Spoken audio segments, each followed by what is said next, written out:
So thank you all for joining us today. We are really excited to have this session with you all and have kind of a different kind of event for you guys where you can just ask questions and get the answers that you are just dying to know about. So today we've got James Kleeh and Jeff Brown joining us. Thank you so much. And a little bit about the speakers, if you don't know, we've got Jeff. So he is the Girls in Micronaut co-founder and practice lead here at Object Computing. And most recently, if you guys haven't heard, we started a Micronaut Foundation, and he's the co-founder and director of the Micronaut Foundation. And he is also a partner and principal software engineer here at Object Computing. So we also have James, the Micronaut development lead and the part of the Micronaut and Grails engineering team, of course. He's also a principal software engineer at OCI, and he's also a member of the new Micronaut Foundation board of directors. So welcome, guys, and thank you so much for joining us today. So if you want to kind of kick things off a little bit, I know you had a little bit of things already kind of queued up that you wanted to bring up. And then I'm sure the questions are just going to start rolling in because I know folks are just eager to really ask some questions about the new things in Micronaut. So I'll hand it over to you guys to get started. Thank you very much, Jen. So welcome and good morning and afternoon to everyone. Thanks for taking time to join us today. As Jen said, we are going to, so this is going to become an open Q&A session in just a bit. We've got some topics that I'd like to talk to James about to help the community understand some things that are going on right now. But mostly we'd like to have, or largely we'd like to have an open session of questions and answers. So please go ahead and load those questions up in the Q&A section, and we'll work towards those, but to kick the conversation off, so James, good morning. Good to see you, my friend. How are things? Things are excellent. How about you? Things are good here. Things are good here. I'm, of course, in the suburbs of St. Louis. Quite nice here today. I'm looking out a window at lots of beautiful blue sky. It's going to be a nice day today, I think. Is it nice there in Ohio right now? It is. It's, yeah, just recently I was down in South Carolina, and it was like, in the 90s most of the days, and it was a refreshing return to come back to the 75-degree weather here in Ohio. Yeah, very good. Yeah, so James is you're in Youngstown, right? Youngstown, Ohio. Very good. As most folks in the Micronaut community know, the Micronaut team and Object Computing as a whole, Object Computing is headquartered here in St. Louis, Missouri. But we are, in fact, a distributed company, and so we have engineers all over, not only all over the country, but elsewhere. We're largely based here in the U.S., but we do have folks in Europe and Australia and India. We're a distributed company. So we've got a lot going on around Micronauts this year and right now. One of the big things that we announced earlier this year is we were really excited to announce the Micronaut Foundation. And that is on the ground and running. The foundation is there for a number of reasons, but largely to ensure the innovation and advancement of the framework and make sure that that continues in a free and open way. The community, of course, is a really important part of our of what we're doing, and it's important that the community have confidence that the framework is in good hands, that it will continue to be free, continue to be open, and the foundation will help make sure that Micronaut stays that way. And the foundation also is facilitating getting input from more than just the core object computing team. As we grow the development team to include more and more folks who are not necessarily part of the object computing team, it's important that the framework is driven by insights and ideas from more than just one small group of folks. So part of the foundation includes a technology advisory board, which has been populated right now with representatives from Object Computing, Agile Developer, Oracle, Google, ThoughtWorks, Mesosphere, JetBrains, I hope I haven't forgotten anyone, but we've got a technology advisory board put together with representatives from a lot of major players in the industry, and that's helping us get input and insight into what direction the framework ought to be going. And so that's going really, really well. We've gotten really, really great feedback already from the community about how enthusiastic folks are about the fact that we put the foundation in place. And as we move forward, the community will start to see more and more output from the foundation. So we're super excited about that. That's a big thing that we've recently announced, and are really excited about that.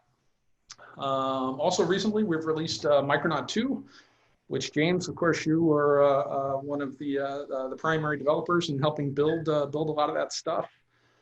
So we should talk a little bit about some of the new items in Micronaut 2 and what makes Micronaut 2 an interesting as it is. James, what do you think about what's new and exciting in Micronaut 2? Well, Micronaut 2 is our first release of Micronaut since 1.0.0 that contains any breaking changes. So we follow semantic versioning as much as possible to ensure that we don't introduce any breaking changes unless it's a major release. And so we've had, Micronaut 1.1, 1.2, and 1.3 with many patch releases and all of those. And we have done our very best to ensure that the upgrade process from any Micronaut 1. Version to any Micronaut 1. Version is as seamless and easy as possible. And so Micronaut 2 is our first chance to introduce improvements to the framework that have the potential to break existing applications. And so as a result, we've introduced new features as well as made a whole bunch of necessary improvements to performance, and as well as introduced support for JDK 14, Groovy 3, and upgraded many of the modules, the sub-modules that are part of the Micronaut ecosystem. Because Micronaut itself is just one of, the Micronaut core project is just one of 30 or 40 modules that are out there under the Micronaut project's GitHub org. So in addition to just module upgrades and Groovy and the JDK, we also added support for Google and Azure functions to create those directly with Micronaut very easily in order to the ability to deploy them quite easily. We also added support for HTTP 2, and as well as many other smaller features like to our bean introspections and many other smaller improvements. Yeah, the upgrade story is an interesting one. So as you said, we put a lot of care and thought and effort into managing breaking changes and queuing those up for the next major release, and have been quite successful at that, I think. And we've gotten lots of feedback from customers and just from general community members about the upgrade process being so slick, right? So for the first year and a half or however long it was, we had lots of folks upgrading from 1.0 to 1.1 to 1.11, 1.12, all those upgrades that all went really, really well. And even the upgrade to 2.0 is not a terribly complicated one, but there are in fact documented breaking changes, as you said. But I think the upgrade story has gone quite well to this point, a couple of years into the framework's, into its life.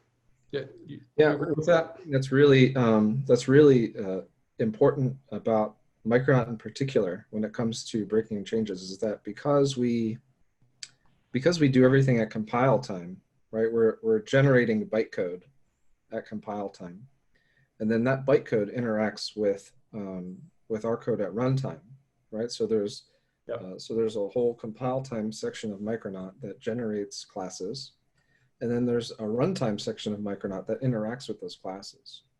And so we could very easily introduce a change in our runtime module that would that could no longer work with earlier versions of Micronaut's generated bytecode, and that could have a lot of issues if you have a module or something like that that you depend on that uses Micronaut 1, and you want to use Micronaut 2. And the same thing goes with our compile time. We could introduce something in our in the compile time section of it that is incompatible with the runtime. So we've done our very best to ensure that Micronaut 2 is backwards compatible as far as the bytecode with Micronaut 1. So you should be able to use existing Micronaut 1 libraries with Micronaut 2, assuming that they don't use some other API or something like that that has been removed or changed. Yeah, yeah, that all makes sense.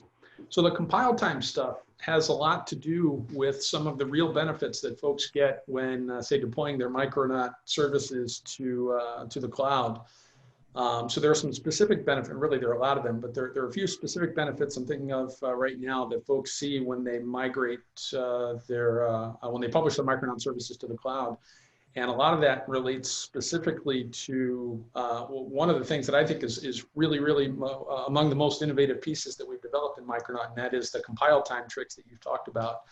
And I think that there's a certain amount of Micronaut developers who appreciate the benefits, but don't really know where those benefits are coming from. How about, can you summarize a little bit about what is Micronaut doing at compile time? Why is that important? And why is it important in particular to folks who want to build, say, serverless applications or really any app that they're going to deploy to the cloud? Yeah, so when deploying to the cloud, I think if you were to ask people, companies specifically, what's one of the most important factors for applications, right? And I think you would get, sort of two responses. One is performance, right? And then the other one is cost. And, an app that performs great, but is extremely costly is, not ideal. And, and obviously one that performs poor is not ideal regardless of the cost, right? So because Micronaut analyzes your classes at compile time and does all of the work at compile time to be able to interact with your classes, that means that work does not have to happen at runtime. So, so when you're starting up your application, it's going to be faster than applications that do that work at runtime, right? Right. Because that work simply just does not need to be done at that point, right? So we're trading off compilation speed for runtime speed, right? So you'll find that Micronaut applications will compile slower than, for example, a Spring Boot application, but they will execute faster. They'll start up faster. And startup time is especially important for serverless applications, right? Where you're there's a cold start aspect where the application shuts down and has to be brought up if it's not been executed recently. So so because we do all of our work at compile time, we're able to increase our startup time. And then in addition, memory usage is also an important factor when you're talking about cloud costs.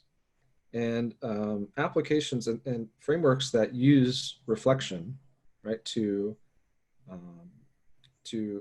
analyze your classes at runtime will use more memory in general, right? Because the reflections have to be cached, because otherwise the performance would be poor. Right. So so they're caching this reflective metadata about your applications, and that takes up memory. And you'll find that a lot of libraries do this, right? So if you're using Spring and you're using, for example, Hibernate, both of those applications are going to be analyzing your classes and generating reflective metadata, and they're going to be keeping them in separate caches, right? There's no singular cache that completely separate things can use for this purpose.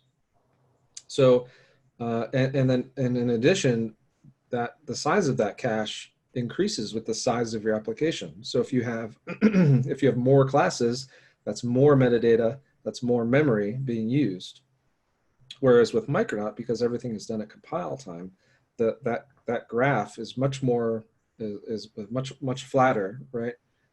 For memory usage over time compared to reflective frameworks. Yeah. So the elimination of the reflection is something that people talk about and say, yeah, that's one of the reasons that Micronaut starts up so fast and uses so much less memory, is because we've eliminated all that reflection. And that's true enough, but it's really not just the elimination of it's not just the runtime cost of the reflection. It's, as you said, the reflection is done to get some data, then that data is kept around, and there's a lot of it, right? So Right. we've eliminated all of that. And so for serverless in particular, but really for applications in general, those benefits are really can be a really big deal. We've seen folks have significant reduction of their cloud spend when migrating their microservices from other frameworks to Micronaut. And I expect we'll see more and more of that moving forward. So the fact that Micronaut does so much stuff at compile time and the benefits that are associated with that approach, that's one of the things that really separates Micronaut from a lot of the other frameworks, and a lot of the other frameworks have really already started adapting to that. I think that's great. I think we'll see these really innovative and productive ideas start to show up in lots of different contexts, and that's good. It's all very good. Yeah, and we're reaping the benefits of the compile time approach in multiple areas as well, right? It's not just accessing our classes. We're able to offer things like our open API support, which generates the open API spec based off of the annotations in your classes at compile time. And we're able to have a whole host of support for Graal VM as a result of doing everything at compile time and not using reflection. So, taking the compile time approach has paid off multiple times over, not just, with dependency injection and all that kind of stuff, but with a whole host of other features that we're able to support as a result. That's right. Yeah, definitely not just DI. That's all definitely correct. So the new function support is one of the things that we should press into. So I know you've got a demo set up to demonstrate some of the function support, James. Is that correct? So while you're go ahead and shift to that mode if you would, and while you're doing that, maybe just quickly, while you're pulling that up, can you summarize what launch is and what role Google Cloud Functions play in launch? Yeah. So why don't I share my screen and I can show you? Yeah, so one of the things that that we released with Micronaut 2 was Micronaut Launch, and this is really just a wrapper around an updated CLI. It's a wrapper around some core set of functionality, which both this UI and website and our CLI both use. So the output from this Micronaut launch is exactly the same output that you would get from running our CLI directly, right? Which you can install through a whole number of ways, including SDKman and manually downloading it. We have package managers for Windows and Linux as well. So there's and Mac OS. So there's basically any sort of traditional way of installing applications we sort of support. But one thing that's really nice about this is that you can just come to the website and choose your things, and generate your project, right? And so when we're talking about our function support, in Micronaut 1, we only directly supported AWS. And we supported it through a concept of like a function bean, and our support has evolved, and so now we support with Micronaut 2. We support Google Cloud Function and also the function support in Microsoft Azure.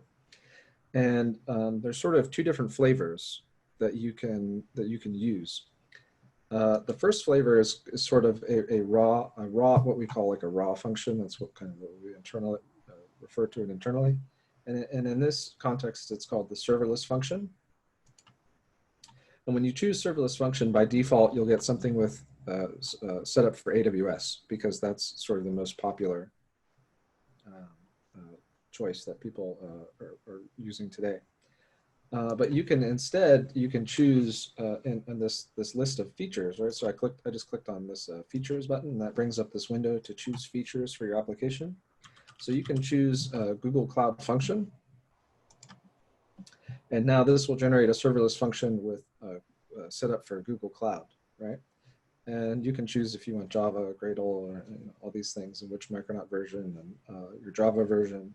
But one of the cool things is that you can click on Preview, and this opens up a window which will show you the application that would be generated if you were to generate the application. And so this is a Google function, which is essentially just logging some message, right? So this is kind of like a subscriber to some stream of data that gets pushed to it, right? So this is a push. And there's instructions here in the README to show you how to deploy the application and run it and all that good stuff. And what I've got is I've taken that application, which isn't like super easy to demo, and I've modified it to instead respond to a request and send out a response, right, like a typical HTTP interaction. And so I have this function which basically just injects a bean, right? So this is sort of the Micronaut part of this. The rest of this code is mostly Google code, right? So if we look at the imports, you'll see that it's com.google cloud functions, right? So this is from Google. So this is a Google interface that we're implementing. So the thing that is Micronaut is this Google function initializer, which will start up a Micronaut application context and allow you to inject into your function, any sort of beans that you have, right? And so in this case, we just have a message service which just responds with hello and then the name, right? And then we use that message service in here to send that down in the response, right? And so we can just deploy this function here with this command.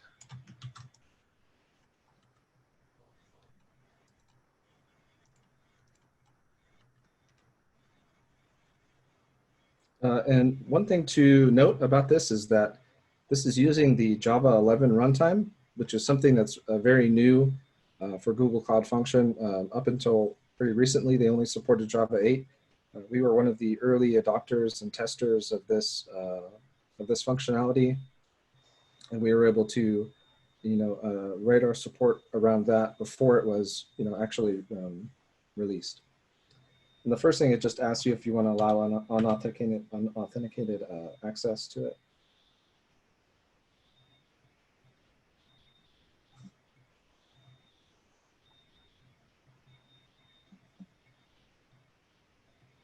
And this may take a minute, so I'm gonna swap over to the other approach that you can do.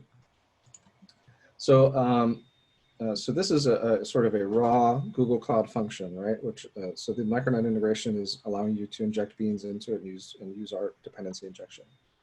The other approach that you can take is to generate a regular application, but also include this Google Cloud function. And this generates something different in that it's much more, the Google part of it is much more abstracted away from you. So in this case, we, instead of having a function bean, we just have a controller, right? So this is a standard controller that that would work if you were using a regular Micronaut application not intended to be deployed as a function. But the build is set up to include the Google Cloud Functions and has some additional things in here to be able to run the function locally. And so it's much sort of a more familiar API and easier API for people who perhaps aren't familiar with the Google way of doing things. And in general, an easier API to use, right, than to manually read and write out the, the request and response.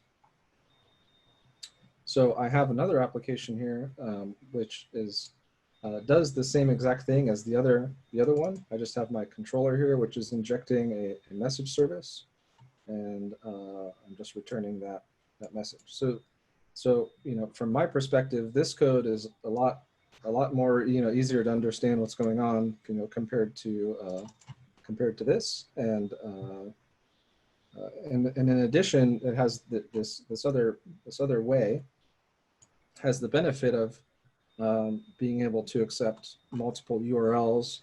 You can have, support subpaths and all that kind of stuff. So,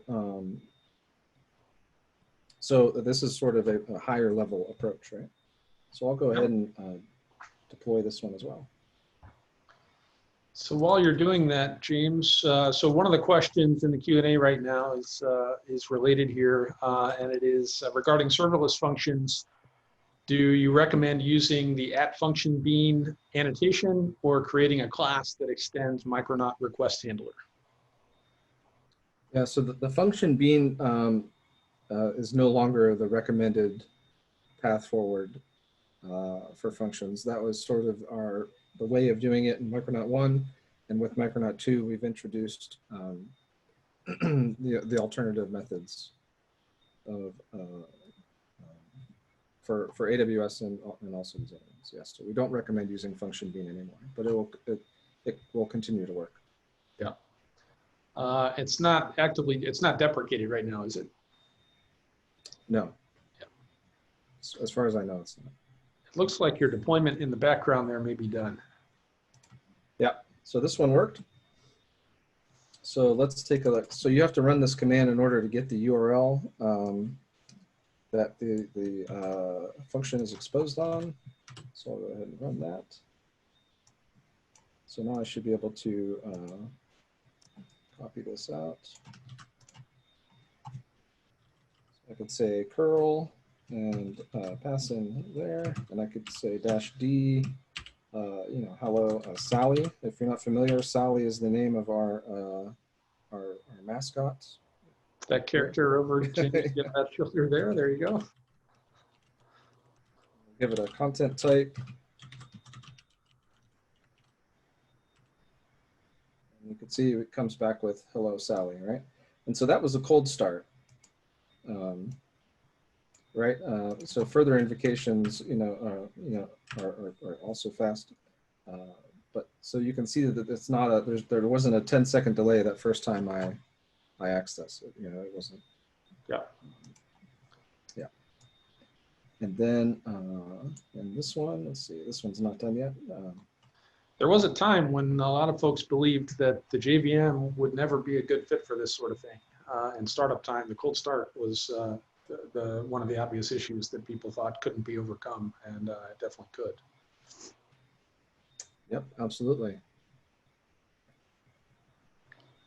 Good. Yeah, while we're waiting for that to start up, we can pick off a few questions that are accumulating in the Q&A.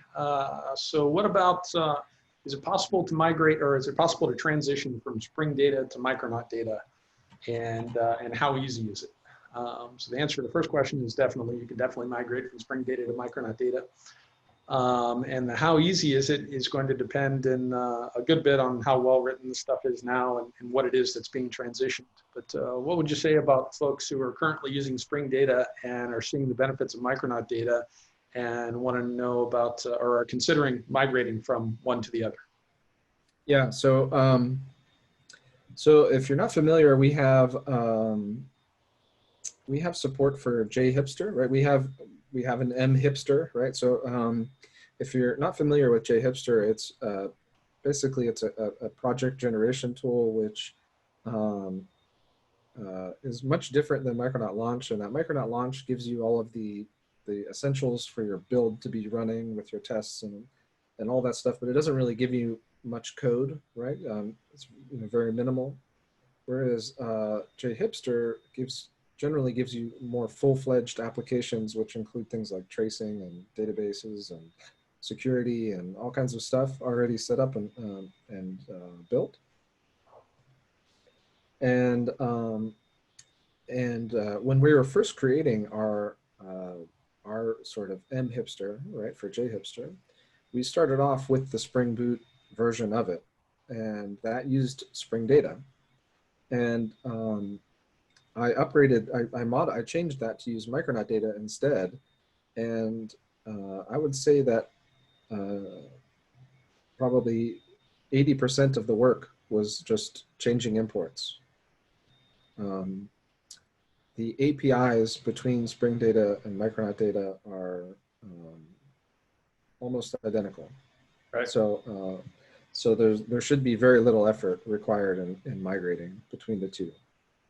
Now, if it's possible that there's some functionality that you're using in Spring Data that that isn't supported in Micronaut data that I didn't come across during that upgrade, right? And that's definitely possible. That we, you know, just because the APIs are similar doesn't mean that that we don't make our own decisions about features and things to include or not include.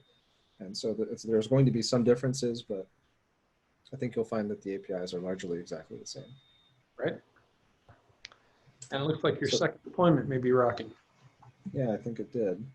So let's try this out.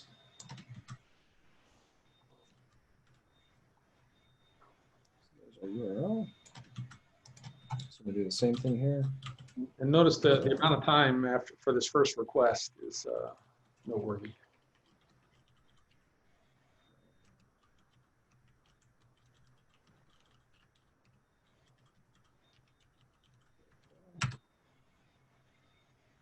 Yep.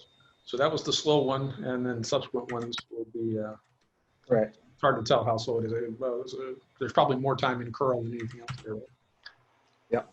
Yep. So the first one had a slight delay, and then the next one's, but they're all very very quick, as you saw. Right. Anything else? So you can use either. Please. I'm sorry. Go ahead, Jeff. Is there more around functions that you'd like to point out? No. So the only thing I just want to reiterate on is that you can use either of these approaches with controllers or with the raw functions. Right. The raw functions will have a little bit less overhead, right, because you're using less of Micronaut in these cases. So it's up to you.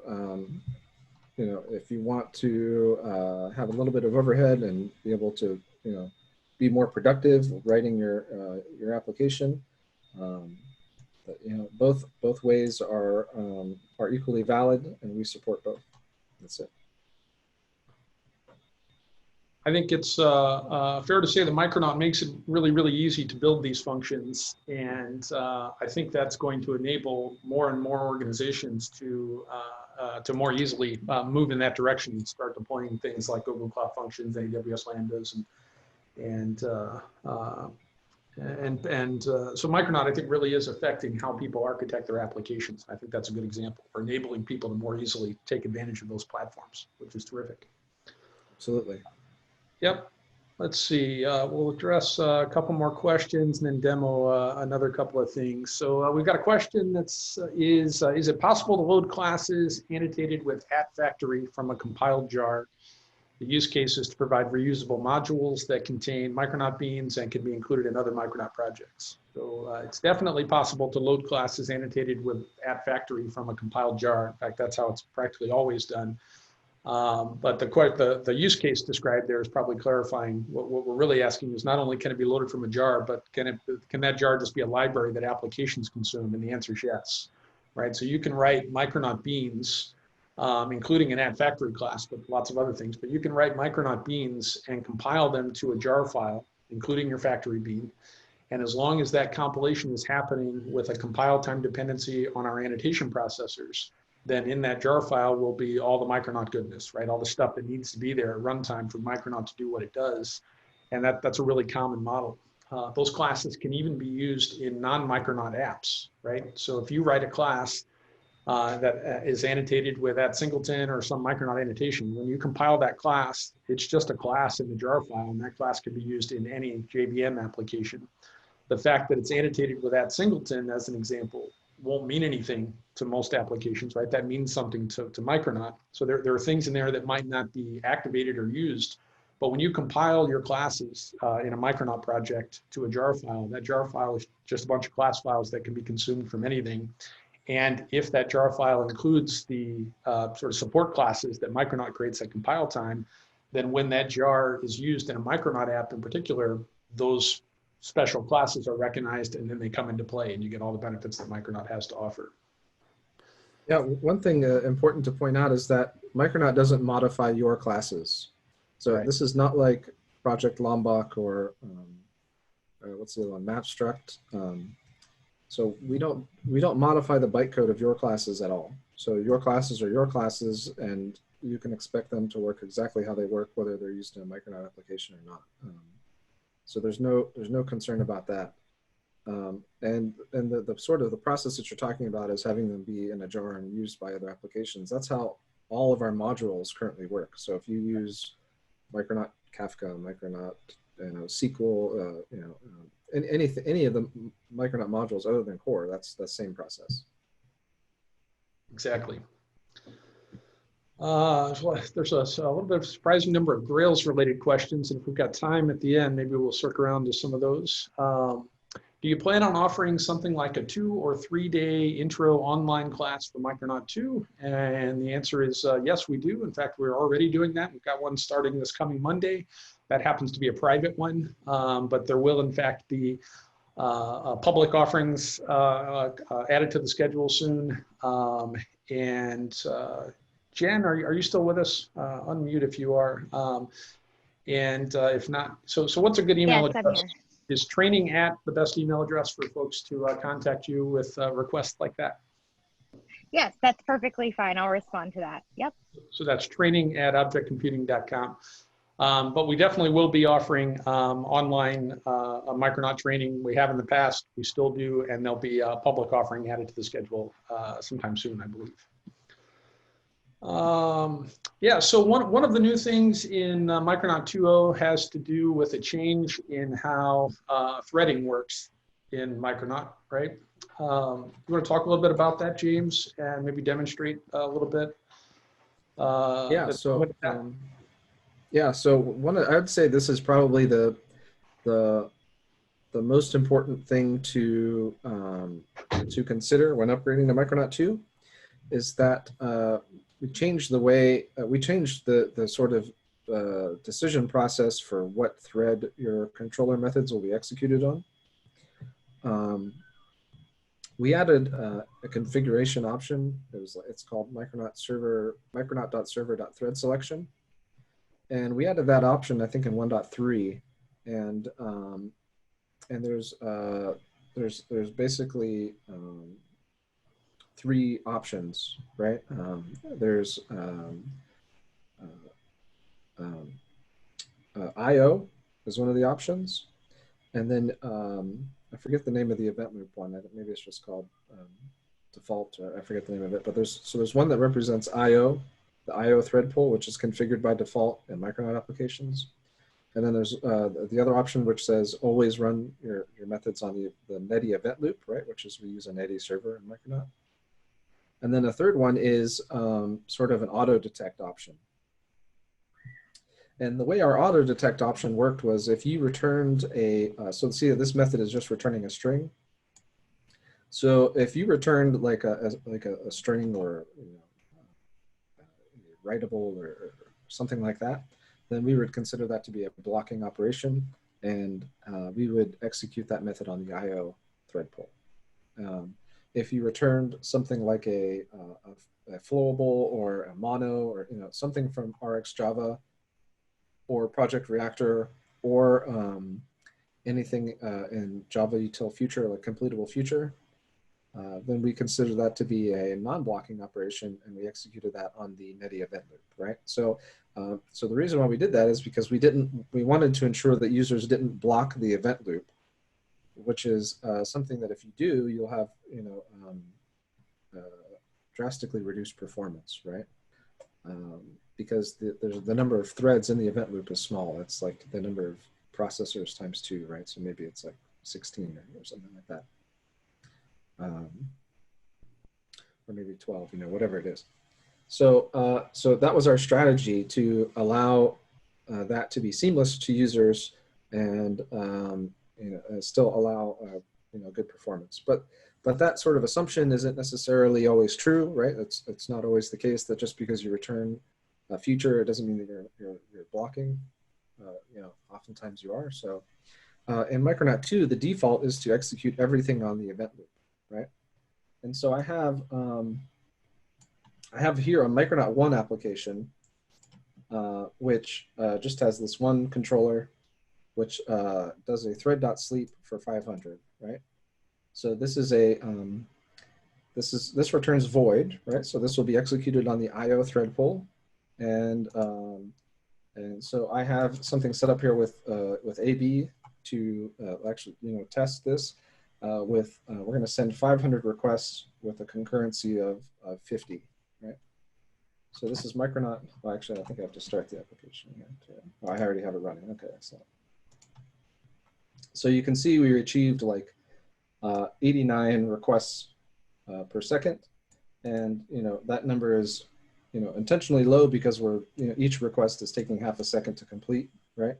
And we only have a concurrency of 50. So 89 requests a second is what we're getting with Micronaut 1. So I'll go ahead and stop this and then switch over to Micronaut 2. Now in Micronaut 2, we have the exact same thing, right? So no changes. So let me go ahead and start this application. And I'll do the same thing.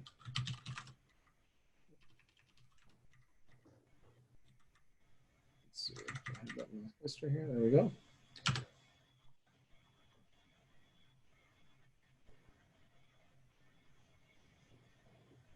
So Micronaut 1 was like 89 requests per second, and you can see Micronaut 2, we have 57 requests per second. So if you just upgraded to Micronaut 2 and had no idea about this change, you'd say, hey, Micronaut 2 is, this is, what's the deal here? This thing kind of sucks.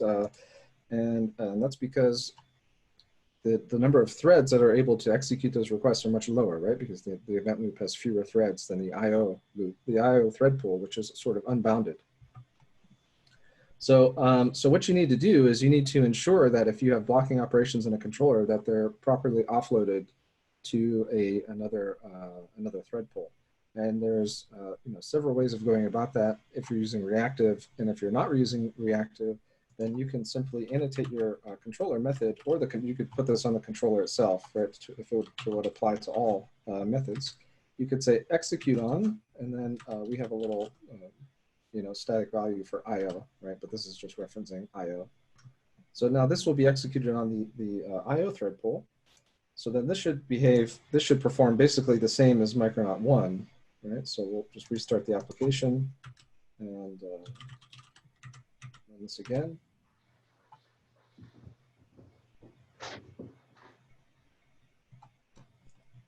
And you can see here we're back to the high 80s of requests per second, right? So now we're back to the same as what we were before. So, so it's really important that you understand what thread pool is being used to execute your controllers, and you delegate that to the appropriate one. You can put in any sort of thread, any existing executor being named here, and then that will work. And there's a few different ways of configuring those. You can just take a look at our documentation. You can configure netty event loops or traditional sort of thread pools.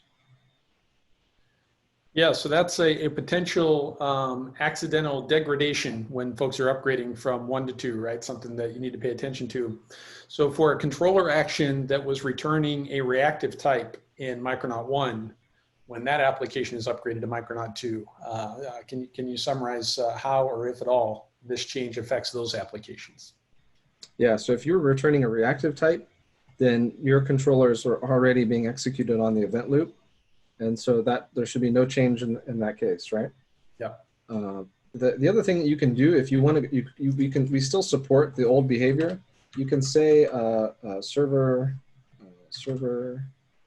dot, I think it's thread selection, and you can set that back to auto, and then that will change it back to the Micronaut 1 behavior.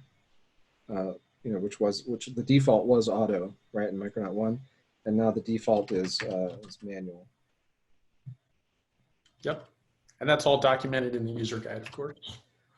Yeah, we have extensive documentation about that in the user guide, and I also wrote a SET article, which is software engineering technological trends. I think that's what it stands for, which is an OCI sort of thing that talks about this change and what you should do, and it went into a lot of depth there. Awesome, good stuff. Let's address some more questions from the community. So one is there such a document like Dummy's Guide to Micronaut so we can learn and explore more of this cute tool? So I've heard Micronaut praised in a lot of ways. This may be the first time I've heard it called cute, but we'll say that it's cute. So we don't really have a Dummy's Guide to Micronaut, but we have getting started material, which is so if you went to guides plural guides.micronaut.io, or if you just went to the main micronaut.io site, there's a link to the guides from there. And guides are there are a lot of them out there now, and there are more all the time. And what a guide is it's a specific tutorial on how to do something specific with Micronaut. Every one of the guides has a GitHub repo associated with it, and every one of the GitHub repos has basically two versions of the project in there. One is a starting point that you can use as you work through the tutorial, and the other is a complete version. So maybe you don't want to type all the code in, you just want to read through the article and look at the solution, or maybe you're having trouble and you want to compare it to the solution. But we give you a starting point project and the solution, or the completed app for every one of the guides. And several of those guides are really getting started, maybe your first look at Micronaut kind of thing. There are also a lot of advanced guides out there. We get into security and all kinds of stuff. But I encourage really everyone in the community to take advantage of the guides. They're all free.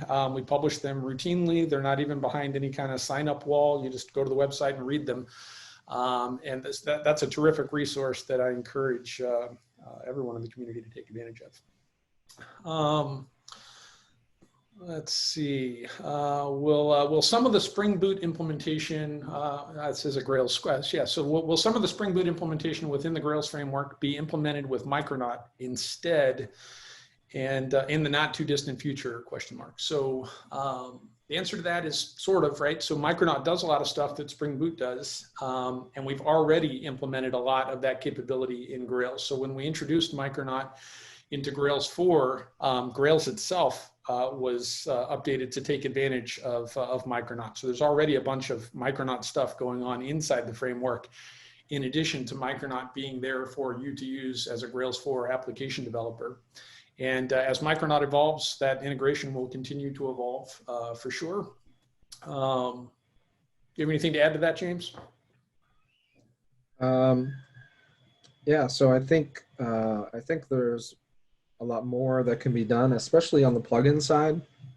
So, because Micronaut is integrated with Grails, that means that any sort of Micronaut module could be used in Grails, right? Assuming that that feature, that any of the dependent features are available, right? So when you have a Grails application, it doesn't use the Micronaut server, right? It still uses the Spring Boot server. So anything that relies on the server, wouldn't work.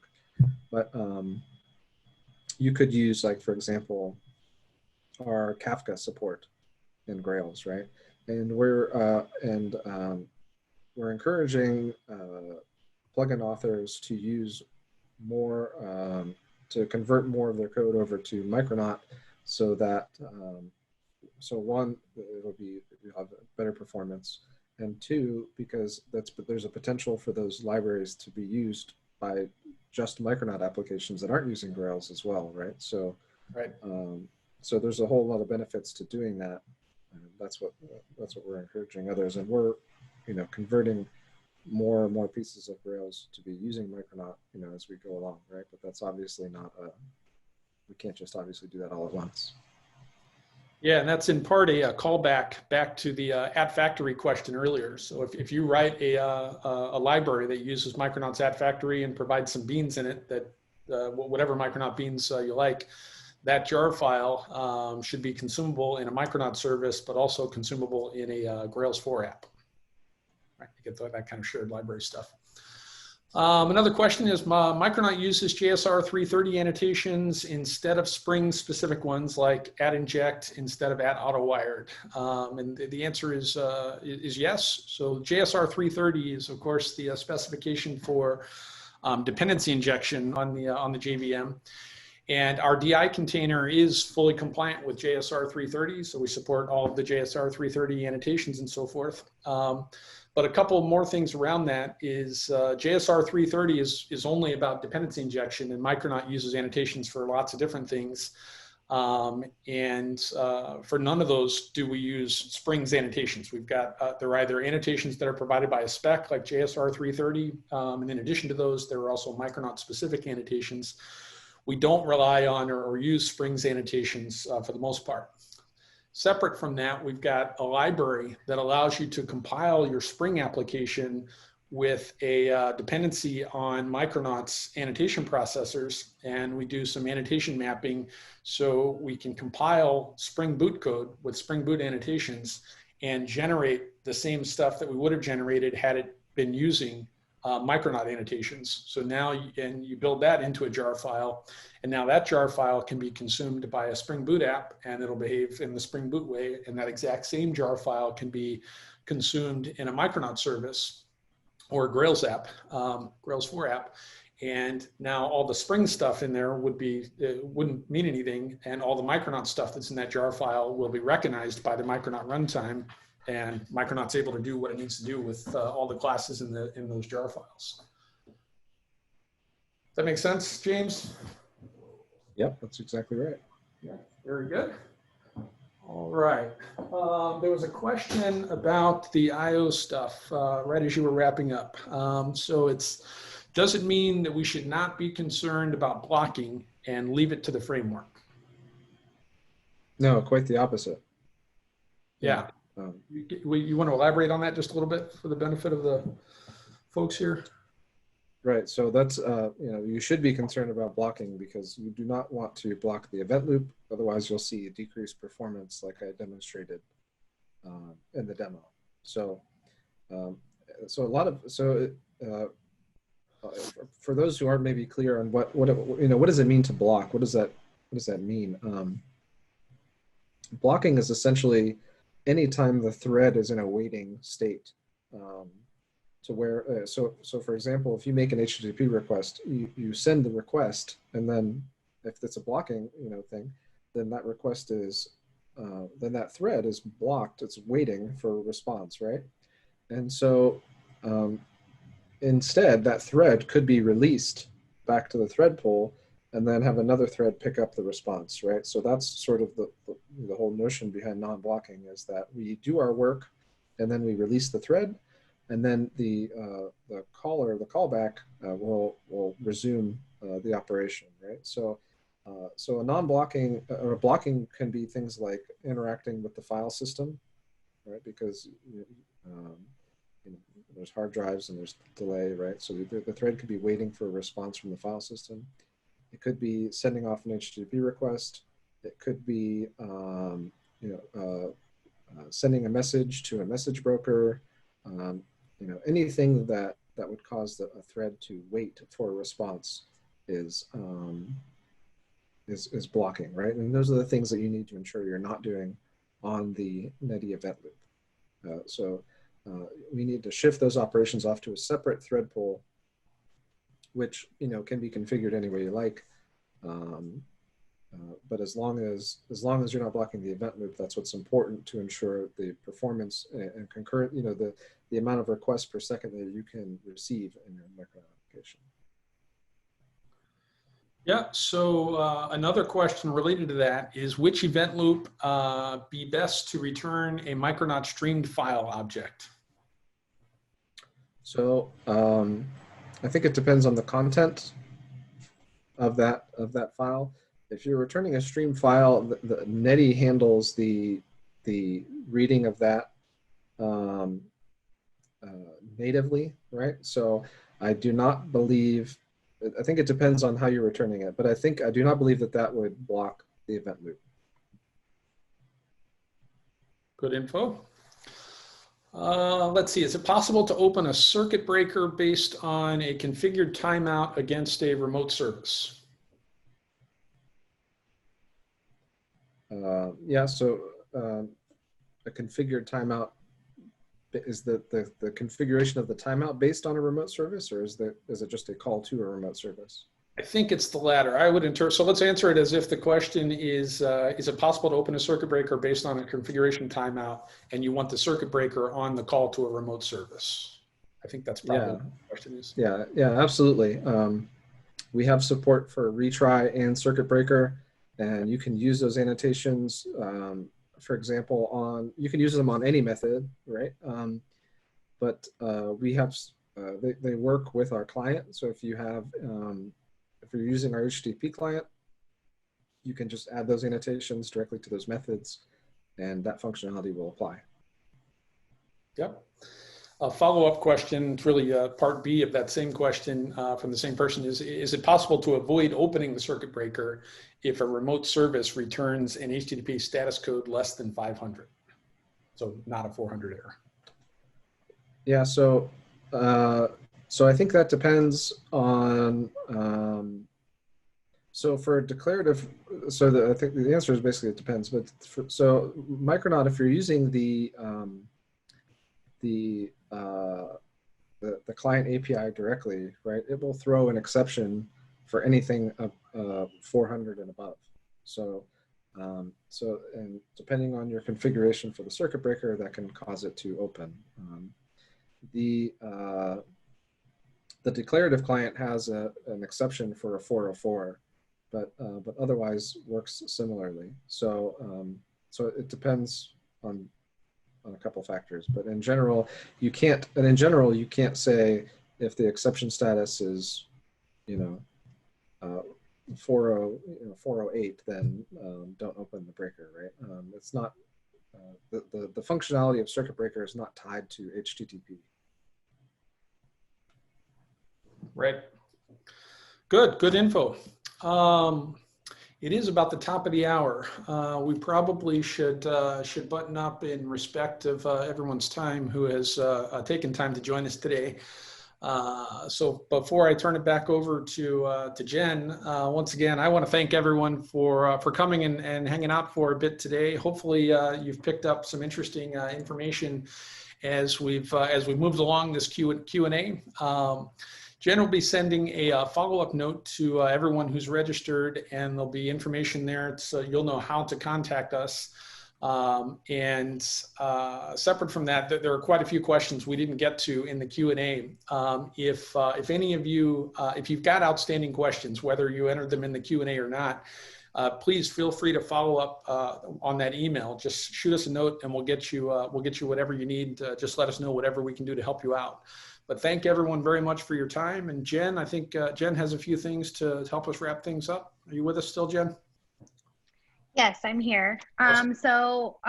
As Jeff said, please do, if you're interested in the training, like he said, go ahead and send us an email there. I think the email is right up on the screen to contact us. And then please do send in your questions. We'll get those answered. And we do thank you for joining us. And we've got some more webinars coming up, so stay tuned for that. And we will be sending out information about more upcoming events, and look for more information about Micronaut and things like that at more virtual online events. We will be, we have people in the community speaking about Micronaut at upcoming JConf. And so we'd love to see you guys attend that. And we look forward to seeing you guys at our next webinar. So thanks again for joining us. James, thank you very much, man. I think this is a really great info. I hope you've enjoyed the discussion this morning. Absolutely. Yeah, we should do this again. I think so. Very good. thank everyone once again, and I hope everyone has a tremendous weekend. And if there's anything at all that we can do to help you out, please never hesitate to reach out. We're here to help. Just let us know what we can do to help you, and that's what we'll do. Thank you all very much.